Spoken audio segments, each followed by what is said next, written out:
قل انظروا ماذا في السماوات والأرض وما تغني الآيات والنذر عن قوم لا يؤمنون.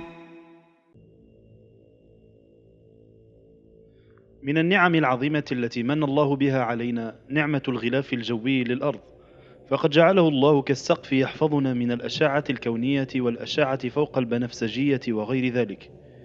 فلا يخفى على أحد أهمية هذا الغلاف بالنسبة للحياة على ظهر هذا الكوكب، وكلما تقدم العلم كلما اكتشف خصائص ومزايا لهذا الغلاف العجيب الذي لولاه لما ظهرت الحياة على الأرض.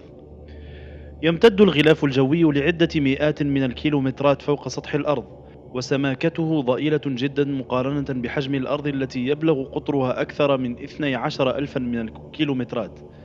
ماذا اكتشف العلماء حول الغلاف الأزرق؟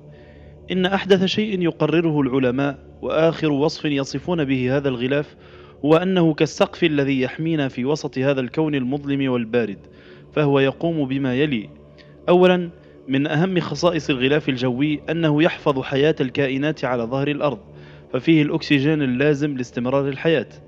يقوم الغلاف الجوي بحفظ وتخزين الحرارة القادمة من الشمس والمحافظة على حرارة معتدلة ومناسبة للحياة، ولولا هذه الميزة لأصبح كوكب الأرض كالقمر، درجة الحرارة على أحد وجهيه أكثر من 100 درجة، وعلى الوجه الآخر أقل من 100 درجة تحت الصفر.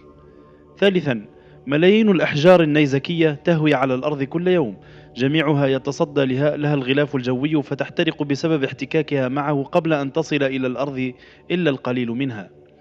رابعا، يتصدى هذا السقف الرائع لجميع الإشعاعات الضارة التي لو وصلت إلى سطح الأرض لأحرقت من عليها، منها الأشعة فوق البنفسجية الخطيرة، الأشعة الكونية الأخطر، فلا يصل من هذه الإشعاعات للأرض إلا الجزء الضروري واللازم لاستمرار الحياة.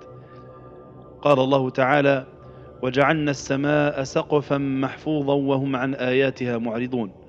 إن هذا الوصف موجود في كتاب الله منذ 14 قرنا.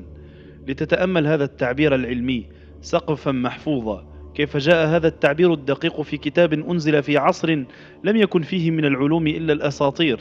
في ذلك الوقت لم يكن أحد يعلم بوجود غلاف جوي للأرض، فمن الذي أخبر النبي الكريم صلى الله عليه وسلم بهذا السقف المحفوظ؟